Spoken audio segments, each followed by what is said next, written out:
Happy Sunday, my dears! J'espère que vous allez bien. Je vous fais une petite vidéo improvisée. J'avais envie de partager quelques petites choses avec vous, quelques prises de conscience, et il est possible que ça vous parle, peut-être que ça fera écho à certaines d'entre vous, et auquel cas, n'hésitez pas à me le dire. J'avais envie de vous parler d'alignement. C'est quelque chose sur lequel je me questionne depuis plusieurs mois maintenant. Et je pense avoir franchi une étape. Ou en tout cas compris quelque chose par rapport à l'alignement. C'est un mot avec lequel j'avais un peu du mal à m'identifier pendant un moment. Parce que j'avais l'impression que c'était un peu comme quand on parle de l'alignement des planètes, quoi. C'est un truc un peu mystique, extraordinaire, incroyable. Il faudrait que tout arrive en même temps. Et coucou Lydia. Et du coup, quand j'entendais parler d'alignement, je me disais, mais de quoi on parle finalement? Parce que moi, j'ai l'impression que pour que tout soit aligné, il faudrait avoir travaillé sur soi pendant des dizaines d'années, il faudrait avoir découvert des dizaines et des dizaines de techniques, de méthodes, comment on arrive à l'alignement. Et ça va peut-être vous paraître bête, mais j'ai compris un truc, enfin je crois, c'est que l'alignement en fait c'est quelque chose de constamment fluctuant. Euh, je pense qu'on ne peut pas dire qu'on soit aligné une bonne fois pour toutes et c'est banco et tout va bien et on bouge plus et on reste là où on est et ça y est, on a trouvé sa place dans l'univers, on est trop content et c'est trop bien. Non. Je crois qu'en fait la question de l'alignement c'est vraiment fluctuant et ça dépend de tellement de facteurs que ça demande simplement d'être à l'écoute de soi, être à l'écoute de ses envies profondes et surtout de ce qui nous convient et ne nous convient plus. N'hésitez pas à me dire si c'est quelque chose qui vous parle. Mais en tout cas, ce que j'ai pu constater, c'est que parfois, on fait des choses parce que c'est rassurant, parce qu'on a l'impression que c'est ce qu'il faut faire, parce que ça paraît raisonnable, mais qui ne sont pas 100% alignés avec nous. Je vous donne un exemple. Pardon, j'ouvre d'abord la porte à mon chat. Hop là. Désolée pour la petite interruption. Je vous donne un exemple. Quand je me suis lancée dans le coaching, c'était suite à un arrêt maladie, après des circonstances très compliquées. Et donc, du coup, mon statut, en tout cas au niveau professionnel, c'était conseillère principale d'éducation dans l'éducation nationale. J'avais passé plus de 10 ans dans l'éducation nationale sous des formes variées. Et du coup, ce pourquoi j'étais reconnue professionnellement en termes de compétences, c'était ma capacité à être face à des élèves, à les aider à évoluer, c'était ma capacité à interagir avec des enseignants, à monter des projets, enfin voilà, j'avais tout un tas de compétences à mon actif qui étaient liées à un diplôme que j'avais obtenu et qui m'avait donné une forme de validation. Du coup, quand je me suis lancée dans le coaching, il y avait à la fois mon envie d'aller dans le coaching parce que ça a éveillé plein de choses en moi et que je mettais derrière ça tout un tas de projets que j'allais pouvoir réaliser. Mais il y avait aussi mon ancienne identité, celle de fonctionnaire de l'éducation nationale, qui avait donc eu une forme de reconnaissance pour ce qu'elle était et qui ne pouvait pas disparaître comme ça d'un coup. Donc les premiers projets que j'ai lancés étaient entièrement axés sur la parentalité. Désolée, deuxième chat qui veut rentrer. Sinon, c'est pas drôle. Allez, rentre. Et du coup, quand j'ai fait ces premiers accompagnements, c'était donc axé sur la parentalité, sur ma vision de la parentalité et ce que moi j'avais avec les compétences que j'avais acquises à apporter. Mais c'était pas à 100% aligné dans le sens où finalement je me tournais vers quelque chose qui était rassurant pour moi, puisque j'avais l'impression d'avoir une série de cordes à mon arc que je pouvais utiliser, mais je ne pouvais pas aller jusqu'au bout de ce que je voulais faire. Et là, j'ai pris une décision très importante qui va du coup forcément jouer sur mon alignement, qui est de laisser tomber cette facette où je revendique mon envie de travailler avec les parents. Ça ne veut pas dire que je ne veux plus travailler avec les parents, c'est pas ça. Je vais continuer à le faire pour les parents qui vont me le demander et de toute façon, dans les accompagnements, programmes, offres que je vais continuer à proposer, il va toujours y avoir cette dimension-là, puisque de toute façon, qu'on soit parent ou pas, il y a des questions liées à la parentalité qui nous aident à réfléchir sur la personne qu'on est devenue en tant qu'adulte et qui nous aident à réfléchir aussi sur les rapports qu'on entretient avec ses propres parents. Donc ça, c'est un premier point. Mais je me rends compte qu'en fait, en gardant cette étiquette coach qui travaille avec les parents, c'était une manière de me rassurer, de me dire, ok, je garde un lien avec le monde connu, avec voilà, des reconnaissances que j'ai pu avoir par le passé, et donc je reste un peu dans ce qui me rassure, quoi. Sauf que en réalité, je me coupe un peu de ma puissance aussi, parce que je reste dans ce qui est rassurant. Et donc, du coup, je vais avoir tendance à certains moments, et ça, j'en ai pris conscience il n'y a pas longtemps, à me dire, ok, quand j'ai un doute sur ce que je peux proposer, parce que ça va être challengeant pour moi, est-ce que je pourrais pas le raccrocher à ce pourquoi j'avais eu une reconnaissance avant? Du coup, je ne sais pas si tout ce que je vous dis vous parle, mais est-ce que vous, ça vous est déjà arrivé de vous retrouver dans une situation où ce que vous savez faire, même si vous avez du plaisir à le faire, c'est pas le truc qui vous fait vibrer à 100%. Peut-être 90%, mais pas forcément 100%.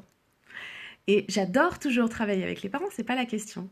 C'est juste que je me rends compte qu'en me raccrochant à ça, je me raccroche à une version de moi qui est rassurante parce qu'elle est connue, qui est rassurante parce que ça a été mon quotidien pendant une dizaine d'années. Parce que finalement,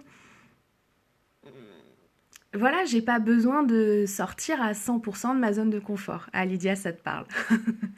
Et des fois, c'est pas parce qu'on a des compétences, c'est pas parce qu'on sait faire quelque chose très bien qu'on est obligé de s'enfermer dans une case comme celle-ci.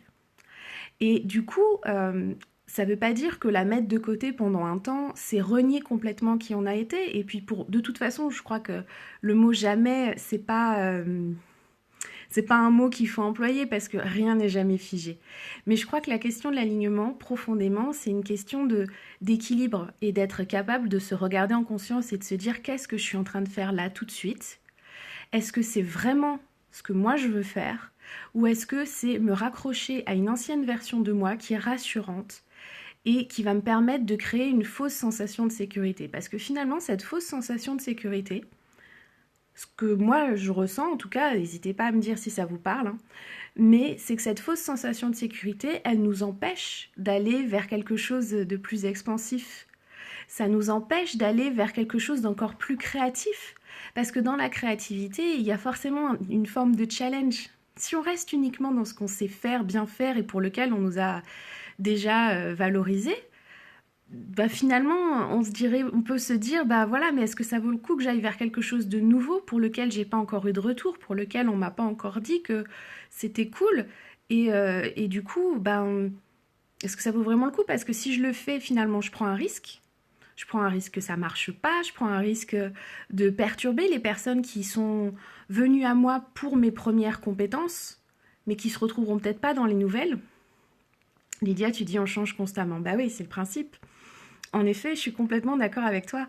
Et le problème, c'est que quand on a eu, par exemple, des clients dans un domaine et que ces gens-là sont venus vers nous pour un certain nombre de compétences, en tout cas, ce que moi j'ai vécu ces derniers temps, c'est la prise de conscience que j'ai eue. Je me rends compte que à certains moments, j'avais des idées et je les mettais dans un format ou dans un cadre qui était beaucoup plus safe que ce que j'aurais pu faire si j'avais eu ma super baguette magique ou ma cape de super-héroïne qui fait que quoi qu'il arrive, je peux faire ce que je veux, je suis en sécurité.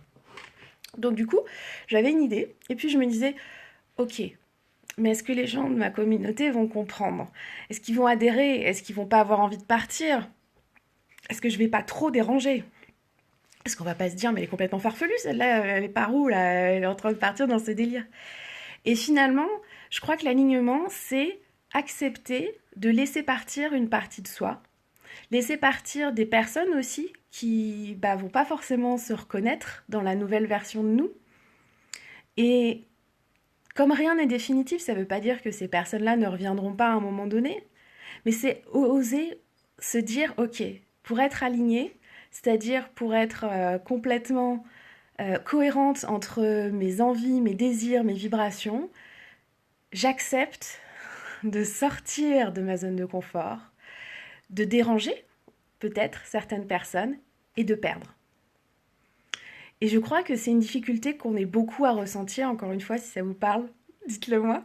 Mais je crois qu'on est beaucoup à des fois pas être 100% aligné parce qu'on a la peur de cette perte. La peur de ce truc où on va perdre des gens, on va peut-être perdre en vue, on va peut-être perdre en compréhension, on va déranger aussi parce que forcément notre évolution, elle fait toujours des échos chez les gens autour de nous et ça peut en mettre certains mal à l'aise.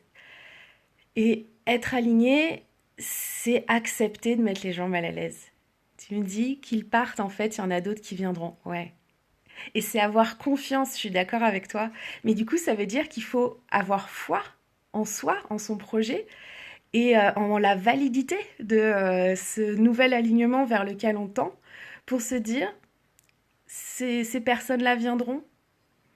Et c'est vraiment ce que je suis en train de traverser. Et du coup, j'ai plein de projets qui vont arriver, notamment des projets de masterclass. Et j'étais pas encore tout à fait prête à vous les proposer, mais là, ça y est, ça commence à se présenter correctement. Et je suis prête à dire, voilà, j'ai retiré, peut-être pour ceux qui regarderont, j'ai retiré dans ma bio Instagram, par exemple, le fait de coacher les parents. Je garde dans les stories le fait que c'est quelque chose que j'ai fait, parce que je ferme pas la porte à des personnes qui pourraient être intéressées à un moment ou à un autre pour travailler là-dessus. Mais j'ai envie d'être plus claire sur ce que je veux faire. Et ce que je veux faire, c'est vraiment euh, m'autoriser à avoir à certains moments des désirs qui changent, des envies de sujets à aborder qui changent. Il y aura une constante, bien sûr, ça reste la reconnexion à soi et à sa magie. Mais je m'autorise à me dire, ça peut prendre plein de formes différentes. Et peut-être que ce qui est valable pour moi maintenant ne le sera plus dans 6 mois. Et c'est ok. Et peut-être qu'il y aura un retour en arrière à un moment donné. Et c'est ok aussi. Et si vous vous posez des questions, vous, sur votre alignement, sur ce que vous proposez en ce moment, sur qui vous êtes, sur des choix que vous avez à faire, je vous invite à vous regarder en conscience et à vous demander, est-ce que je suis prête à perdre le confort et à aller vers la version de moi qui va peut-être déranger, mais qui va être tellement plus joyeuse parce que du coup, la créativité revient à partir du moment où on accepte de peut-être perdre quelque chose pour aller vers un soi plus aligné. Voilà, c'était le message que j'avais à vous passer aujourd'hui. Voilà, encore une fois, si ça vous parle, n'hésitez pas à me mettre en commentaire ou à partager ou à me le faire savoir. Mais j'avais envie d'être claire sur ce qui est en train de se passer pour moi et vous dire qu'il va se passer plein de nouveautés. Enfin, il va y avoir plein de nouveautés dans les semaines qui viennent qui sont plus alignées avec moi. Et si ça ne l'est plus pour vous, c'est ok. Et je vous souhaite de trouver quelque chose qui le soit pour vous. Et en tout cas, j'espère que ça vous plaira. Tu me dis, aller vers un autre confort. Ouais, c'est ça. Aller vers un autre confort, aller vers de la nouveauté, aller à nouveau vers quelque chose qui va nous challenger, qui va nous stimuler, qui va nous remettre des petites paillettes dans les yeux et des pépites partout. Et je pense que c'est là qu'on devient les plus pertinents en fait. Et quand on est entrepreneur, je pense que c'est dans le moment où on accepte de prendre un risque et de perdre peut-être quelque chose qu'on arrive aussi à aller vers nos projets de cœur qui vont faire qu'on va être les plus impactants avec nos clients. Je crois que quand on finit par trouver une forme de confort, mais qui nous éclate plus à 100%, même si c'est difficile, il faut se dire aussi qu'on rend service aux personnes qu'on accompagne en changeant un peu. Oui, on va perdre du monde, mais en même temps, les personnes pour qui on serait resté dans cette espèce de statu quo, est-ce qu'on les aurait vraiment aidées? C'est pas sûr. Voilà ma pensée du dimanche. Merci si vous avez pris le temps de regarder cette vidéo. Si vous la regardez en replay, je veux bien un petit hashtag replay pour savoir qui regarde. Et je vous envoie plein de bonnes ondes et je vous dis à très vite.